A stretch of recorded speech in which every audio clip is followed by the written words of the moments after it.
जय हिंद साथियों, job jury channel में फिर से एक बार आपका स्वागत है। दोस्तों, आपके लिए बहुत ही एक शानदार और एक सजेशन वाली वीडियो है ये। सभी वीडियो को पूरा देखिएगा। तो वीडियो शुरू करने से पहले मैं कहना चाहता हूं दोस्तों, जिन्होंने भी अभी चैनल सब्सक्राइब नहीं किया, चैनल को सब्सक्राइब कर लें, वीडियो को लाइक एंड शेयर जरूर कर दें, क्योंकि मैं जो अभी बोलने वाला हूँ दोस्तों वो बहुत ही इम्पोर्टेंट और बहुत ही ज़्यादा ज़रूरी आपके लिए एक सूचना होगी, जो अगर आप इस चीज़ को कर गए ना तो आपके लिए बहुत ही ज़्यादा बेस्ट होगा। बहुत सारा समय आपका बच भी सकता है। तो चलिए दोस्तों, मैं नवरत्न जॉब जूरी चैनल में फिर से आपका स्वागत करता हूं। तो हम शुरू करते हैं दोस्तों अभी के एसएससी जीडी जो नई भर्ती आने वाली है उसके लिए आपका सबसे पहला कदम क्या होगा, क्योंकि एसएससी जीडी 2024 वाली जो भर्ती जो आपको देखने को मिल रही है अगस्त में, ठीक है, कहेंगे इसको 25 वाली भर्ती है, लेकिन अगस्त में आपको देखने को मिल रही है 2024 में, जो 27 अगस्त का इसका नोटिफिकेशन दे रखा है।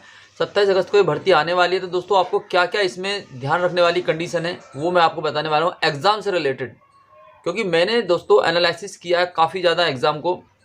3 साल से रेगुलर मैं एग्ज़ाम क्वालिफाई किया, तो मैं आपको बता सकता हूँ कि किस तरीके से आपको इस एग्ज़ाम को क्रैक करना है, किस तरीके से इसकी खोपड़ी में छेद करना है। ठीक है, कुमार गौरव सर कहते हैं ना, पेपर की खोपड़ी में छेद करके आएंगे, तो वही दोस्तों आपको छेद करके आना है। तो उसके लिए क्या स्ट्रेटेजी रहनी चाहिए मैं आपको बताने वाला हूँ। देखिए, एसएससी जीडी 2023 का जो अभी 24 में आपने परीक्षा क्वालिफाई जो भी बच्चे होंगे, क्योंकि अभी आंसर की आने वाली है, तो मैं बताना चाहता हूँ कि इस बार जो पैटर्न रहा था वो बहुत ही अच्छा और बहुत ही शानदार, एक अच्छा स्कोर कह सकते हैं आप, कि बहुत सारे बच्चों ने, तो आप समझ सकते हैं कि नेगेटिव मार्किंग बहुत ही नामात्र की कर दी है। यहाँ पे 1/8 की नेगेटिव मार्किंग समझ सकते हो कि नेगेटिव मार्किंग अगर ख़त्म ही कर दें तो अच्छा ही होगा, क्योंकि 8 क्वेश्चन यानी कि 8 नंबर कटने, 8 नंबर अगर गलत होंगे, 8 क्वेश्चन यानी कि आप मान के चलिए एक क्वेश्चन का यहाँ पे कितना मार्क्स है, 2 मार्क्स है। ठीक है, 80 क्वेश्चन है, 8 दूनी 16, 160 मार्क्स का यानी कि नंबर का आपका पेपर है। तो 8 क्वेश्चन आपके गलत होंगे तब जाके आपका एक क्वेश्चन वहाँ पे कट होगा। ठीक है, तो देखिए मैं आपको बता दूं कि आपको जो स्ट्रेटजी इसमें फॉलो करनी है वो क्या फॉलो करनी है, कि सबसे पहले तो आपको जो ध्यान और फोकस कंडीशन वाली जो कंडीशन होगी वो दोस्तों आपको रखनी है कि आपको मैथ पे और रीजनिंग पे इतना ज़्यादा फोकस करना है कि आपके मार्क्स इसमें कटने नहीं चाहिए। हिंदी तो मुझे पता है, हिंदी तो आप कर जाओगे, हिंदी आसानी आती है दोस्तों, और बहुत ज़्यादा लिमिटेड इसमें सोर्सेस है हिंदी का, बहुत लिमिटेड चैप्टर हैं, तो आप आसानी से कर जाएंगे। लेकिन मैथ रीजनिंग एक ऐसा पोर्शन है दोस्तों, अगर आपने अच्छे से इनको कर लिया ना एक बार, भूलने वाले नहीं हैं आप। जीके भूल जाओगे, हिंदी का पर्यायवाची भूल जाओगे, लेकिन ये 2 मेन सब्जेक्ट दोस्तों ऐसे हैं कि यहाँ पे अगर आप 50 क्वेश्चन अगर पढ़ के जाते हैं, 50 क्वेश्चन में अगर लगाते हैं और आपको आपकी स्टडी के अकॉर्डिंग ही वही पैटर्न मिल गया, तो आसानी से आप उसमें कर जाएंगे। और इसका दोस्तों एक सबसे बढ़िया फ़ायदा ये होता है मैथ रीजनिंग का, कि जो भी क्वेश्चन करेंगे आप, वो आपको सेटिस्फेक्शन देगा कि ये क्वेश्चन मेरा सही है। जीके में डाउट में रह सकते हैं आप, हिंदी का पर्यायवाची या कोई शुद्ध वर्तनी है या कोई विलोम शब्द है, इस तरह के कोई भी वर्ड है उसमें आप कन्फ्यूजन में हो सकते हैं, लेकिन हिंदी को छोड़ दें और जीके को छोड़ दें तो रीजनिंग का और मैथ का एक ऐसा पोर्शन है दोस्तों कि आप यहाँ पे श्योर हो जाते हैं कि ये क्वेश्चन मेरा सही है और इसका आंसर मेरा एकदम राइट है।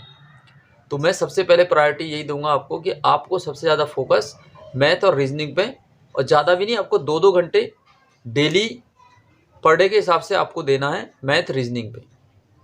2-2 घंटे, 4 घंटे आपके हो गए।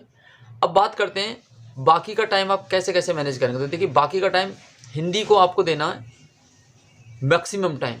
अब मैक्सिमम टाइम क्यों देना है ये मैं क्यों कह रहा हूँ, क्योंकि बच्चा हिंदी आती है बहुत ही ईजी, हिंदी बहुत ही ईजी आती है। अब ईजी कैसे होगी, तब आप पढ़ेंगे कैसे, जो लिमिटेड सोर्सेज है उसको आपको पूरा का पूरा रट लेना है, पूरा का पूरा उसको रिवाइज कर लेना है बार बार। मैं बार बार कहूँगा दोस्तों कि जो प्रैक्टिस है ना, यही आपको स्पीड लेके आएगी और यही आपको सिलेक्शन दिलाएगी। Practice is the make be perfect knowledge, यानी कि प्रैक्टिस से आपको बहुत अच्छी नॉलेज भी गेन होगी और प्रैक्टिस से ही आप अच्छे से टाइम को मैनेज कर पाएंगे। जो भी क्वेश्चन टाइम टेकिंग होगा वो भी आप इजी वे में लेकर उसको सॉल्व कर पाएंगे। तो मैं यही कहना चाहता हूँ कि आप लोग हिंदी को ज़्यादा समय इसलिए देना आपको, क्योंकि जैसे मैथ को 2 घंटे दिए, 2 घंटे रीजनिंग को दिए, 4 घंटे कंप्लीट होते हैं आपके। उसके बाद 2 घंटे से 2.5 घंटे तक आप हिंदी को देना। कैसे देना है, 1 घंटा आपको चैप्टर पढ़ना है। चैप्टर पढ़ते ही उसका क्या करना है दोस्तों, आपको उसके क्वेश्चन लगाने हैं। जैसे मान के चलिए आज आपने पढ़ा विलोम शब्द, तो विलोम शब्द जैसे ही आपने पढ़ ली दोस्तों, उसके फटाफट क्वेश्चन लगा दें, 150-200 क्वेश्चन। आदित्य पब्लिकेशन जो बुक है वो बहुत ही सफिशियंट बुक है दोस्तों, उसमें से आपका सारा का सारा फंसता है, ये मैं दावे के साथ कह सकता हूँ, क्योंकि मैंने एग्ज़ाम दिया है और मैंने एग्ज़ाम क्वालिफाई किया है 2018 यानी कि 18 वाला जो 19 में हुआ था, फिर 21 वाला जिसमें 100 क्वेश्चन थे, उसके बाद फिर 23 वाला। तो ये तीनों एग्ज़ाम मैं क्वालिफाई कर चुका हूँ। तो मैं आपको सटीक जानकारी बताऊँगा दोस्तों, जो मैं फॉलो करता था वही मैं आपको बता रहा हूँ। तो आप लोग अगर इतना कर लेते हैं ना, तो बहुत ही बेस्ट स्कोर आपका निकल के आएगा सब्जेक्ट वाइज, अगर ऐसे काम करेंगे आप। तो हिंदी को आपको क्या करना है बच्चा, हिंदी को आपको आदित्य पब्लिकेशन से पढ़ना है। हिंदी में से जो भी चैप्टर पढ़ेंगे आप, 1 घंटे का समय देंगे चैप्टर को, ठीक है। चैप्टर पढ़ने के तुरंत ही उसके आप क्वेश्चन लगाएंगे, चाहे आपको 1.5 घंटा लग जाए। क्वेश्चन लगा लिए, 150-200 क्वेश्चन होते, पूरा क्वेश्चन फिनिश करेंगे आप। यानी मेरे कहने का मतलब है कि चैप्टर को आपको फिनिश करना डे बाई डे।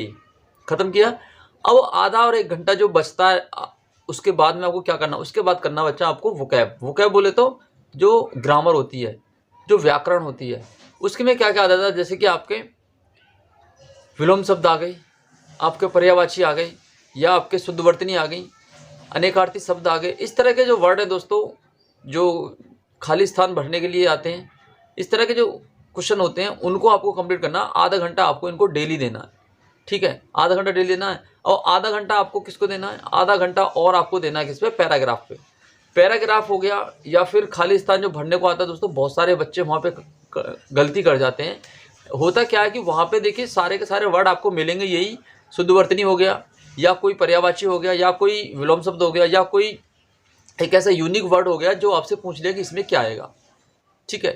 तो वहाँ पे दोस्तों आपको क्या करना है, ये सब प्रैक्टिस से आएगा। आपका प्रैक्टिस आप करेंगे, रेगुलर प्रैक्टिस में बने रहेंगे, तो आपकी नॉलेज अच्छी होगी, और आप पैराग्राफ हुआ या फिर खाली स्थान जगह भरने को जो आता है वो भी आप अच्छे से फिल कर पाएंगे। क्योंकि मैं तो ऐसे ही करता था, इसी तरीके से मैंने अपनी प्रिपरेशन को आगे बढ़ाया, प्रिपरेशन में अपना फोकस करके इस तरीके का स्कोर बूस्ट किया।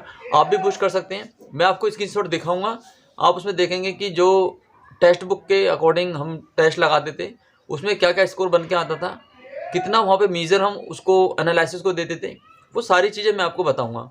तो अभी आपको क्या करना है, अभी आपको हिंदी को मैंने बता दिया, हिंदी को इस तरीके से आपको कंप्लीट करना है। उसके बाद बचता है जीके। अब जीके में देखिए, जीके काफ़ी बूस्ट है, यानी काफ़ी ज़्यादा वास्ट है, तो इतना ज़्यादा विशाल इसका फैलाव है जीके का, तो आप पूरा तो कंप्लीट कभी नहीं कर सकते। लेकिन एक सफिशिएंट वे में अगर आप पढ़ेंगे तो आप ऑथेंटिक तरीके से इन चीज़ों को कंप्लीट कर सकते हैं। जीके का जो पोर्शन है वो भी कहीं ना कहीं जीडी के अंदर देखने को आपको मिलता है। तो एसएससी की जो जीके है थोड़ा सा डिफरेंट हो जाती है, क्योंकि दोस्तों बहुत ही वर्ल्ड जीके को साथ में लेके, यानी कि पूरे इंडियन और वर्ल्ड ज्योग्राफी को मिलाते हुए यहाँ पे ये चर्चा करते हैं। तो एसएससी की जो जीके है वो थोड़ा सा डिवाइड हो जाती है। तो आपके अगर 20 में से 10, 12, 13, 14 तक भी कर पाते हैं आप, तो बहुत अच्छी तैयारी है आपकी, तभी आप इतना स्कोर कर पाते हैं। और अच्छे से अगर मेहनत करेंगे आप, तो दोस्तों 17, 18, 15, 16 तक भी आप आराम से जा सकते हैं। जो मैं स्ट्रेटेजी बता रहा हूँ उस पर अगर आप काम करते हैं तो देखिए जीके का क्या करना है। जीके में से आपको सबसे पहले देखना है कि स्टैटिक जीके का पोर्शन क्या क्या पूछा जाता है। तो स्टैटिक जीके यहाँ पे बहुत ज़्यादा रोल प्ले करेगी, साथ में करंट अफेयर को लेके। करंट अफेयर आपको हमेशा क्या करना है, 1 साल या 1.5 साल तक की आप करंट अफेयर को रिवाइज करेंगे, इससे ज़्यादा नहीं पूछा जाता है। तो 1 साल से लेकर 1.5 साल तक का करंट अफेयर आप पढ़ेंगे। वो भी क्या करना है, करंट अफेयर के लिए भी मैं आपको बताऊँगा कैसे पढ़ना है। अभी हम बात कर रहे थे स्टैटिक जीके पे। स्टैटिक जीके को कंप्लीट करना दोस्तों, जैसे कि टेम्पल्स हो गए, इंडियन टेम्पल्स हो गए, उनको कंप्लीट करना है। इंडियन नेशनल पार्क्स हो गए, उनको कंप्लीट करना है।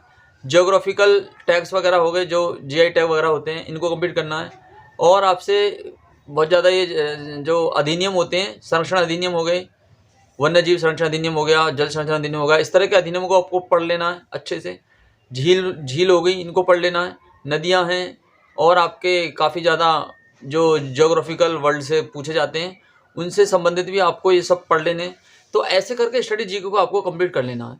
उसके बाद क्या करना है दोस्तों, उसके बाद आते हैं हम जीके में सब्जेक्ट वाइज क्या होगा, इंडियन पॉलिटी हो गया, ज्योग्राफी हो गया, और आपका इकोनॉमिक हो गया, और आपका हो गया यहाँ पे क्या कहते हैं, इसको भी आप देख लेंगे, इन्वायरमेंट से क्वेश्चन आपके 1-2 पूछा जाता है। तो इनको दोस्तों सब्जेक्ट वाइज क्या करना है, आपको आधा घंटा डेली देना है।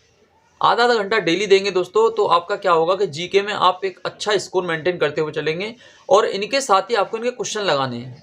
जैसे संविधान पढ़ा आपने, संविधान के मान के चलिए आज आपने भाग पढ़ लिए, तो भाग से संबंधित जितने भी प्रश्न बनते हैं दोस्तों उनको अपने माइंड में रिकॉल करके लगा लेना है। यानी कि जो बुक होगी उसमें आपको दिया होगा, तो उसमें उन क्वेश्चनों को अगर लगाते हैं तो आपके लिए बहुत ज़्यादा बेनिफिट होगा कि आपके मार्क्स काफ़ी ज़्यादा बूस्ट होंगे।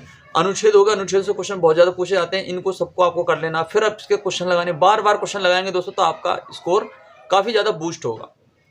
करंट अफेयर की अगर बात करें दोस्तों, करंट अफेयर को आपको क्या करना है, करंट अफेयर को आपको सबसे पहले क्या करना है, सबसे पहले एक हफ्ते की करंट पढ़नी है। एक हफ्ते की कैसे पढ़नी है, कोई भी यूट्यूब पे वीडियो सर्च करेंगे तो आपको करंट अफेयर एक हफ्ते की मिल जाएगी। 50-60 क्वेश्चन का वीडियो किसी का भी देख सकते हैं आप।